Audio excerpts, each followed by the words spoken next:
దొంగలకు అగ్గివెట్ట, వాళ్ళ చేతులకు జట్టలు బుట్ట, వాళ్ళ చిన్న మెదడు చితికిపోను, వాళ్ళ కాలు రెక్కలు ఇరిగిపోను. లేకుంటే ఏంది మరి? అరే బతికేదందుకు ఎన్నో తొవ్వలున్నాయి, పని చేసుకోవాలనుకుంటే ఎన్నో పనులుంటాయి. కానీ దొంగతనాలకు తెగబడేందువల్ల మంది కొంపలు ముంచడేంది?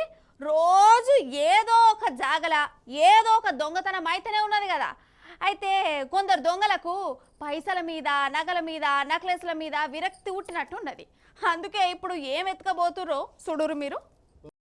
ఈడ డీసీఎం వ్యాన్ ఉన్నది కదా, ఆ దొంగలు ఎత్తుకుపోయింది వ్యాన్ కాదు, జర కిందికి చూడుర్రి.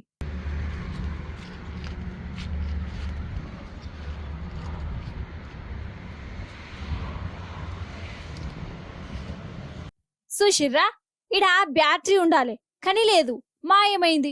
మరి కోత ఎత్తుకుపోయిందా, కొండంగ మాయం చేసిందా అనేరు.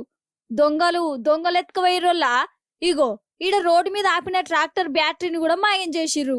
గా చౌటుప్పల దగ్గరున్న రెడ్డి బాయకడనోళ్ళ ట్రాక్టర్లు వ్యాన్లు ఆపి అటు షాయి తాగేందుకు పోతే చాలు, మళ్ళా మర్రొచ్చే వరకల్లా బ్యాటరీలు మాయం చేస్తురు దొంగలు. రోజు ఇదే కథనట.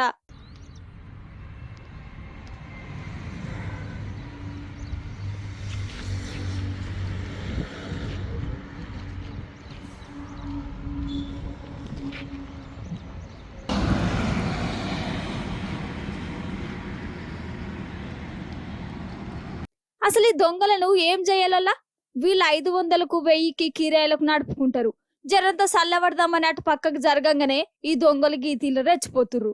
ప్రతిరోజు ఇక్కడనే బండ్లు పెడుతుంటాం మేము. ఇక్కడ పార్టీ చేసి ఉన్నాం, హైవేకి ఉంది, టోల్గేట్ కూడా దగ్గరలో ఉంది. దొంగతనాలు జరుగుతున్నాయి. బ్యాటరీలు నా 2 బండ్ల బ్యాటరీలు ఎత్తుకుపోయారు. కొత్త బ్యాటరీలు వేసి 2 నెలలు అవుతుంది అంతే. 2 బండ్లు ఊర్లోనేమో 3 బ్యాటరీలు పోయినాయి. 2 ట్రాక్టర్ల బ్యాటరీలు, చిలకల దగ్గర పెట్టిన బ్యాటరీలు కూడా ఎత్తుకెళ్ళారు. 2 ట్రాక్టర్లు, ఒక డీసీఎం వెంచర్లో ఉంది, స్కూల్ ముందు వెంచర్ ఉంది, ఆ వెంచర్లో ఒక డీసీఎం ఉంది. 3 డీసీఎంలు, 2 ట్రాక్టర్ల బ్యాటరీలు ఎత్తుకుపోయారు. పోలీసు వాళ్ళు తక్షణమే చర్య తీసుకోవాలని కోరుచుకున్నాం. 10 రోజుల క్రితం చౌటుప్పల్లో కూడా పోయినాయి. అయ్యప్ప టెంపుల్ దగ్గర ఆ డీసీఎంలు అక్కడ పెడితే అక్కడ కూడా 2 డీసీఎంలు ఎత్తుకెళ్లారు. ఆ రోజు కాంప్లైంట్ ఇచ్చినాం, ఇంతవరకు చర్య తీసుకోలేదు.